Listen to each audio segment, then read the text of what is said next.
اسمم پروانه، اسم هنریم همیرا. بله. چند وقته که در این منزل با آقاتون زندگی میکنین و وصلت کردین؟ چند وقته؟ ما الان مدت 5 ساله مثل که با هم ازدواج کردیم. از نظر شما بهترین آهنگ پرویز چی بوده؟ یکی 420ش که برای خانم هستی ساخته بود، یکی هم آهنگی که خودم خوندم، آهنگ اسیر غمت را نمانده دگر نه شوق تماشا. اینا رو که منم بلد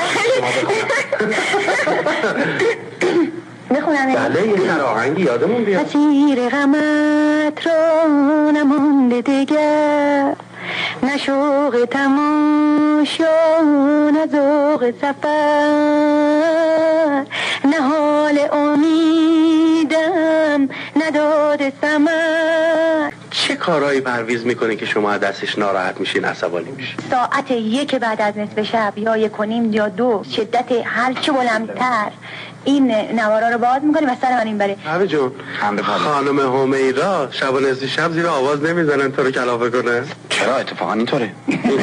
بله بنده بعد از ظهر خسته و مونده اومدم خوابیدم، استراحت کلفت و نوکر همه رو وادار به سکوت میکنیم. یک وقت میبینم صدای آواز بلند شد، میگم خانم چیه؟ میگم دارم تمرین میکنم. خب پس این به اون در خانم همیرا. بله خب ولی من به موقع میخونم.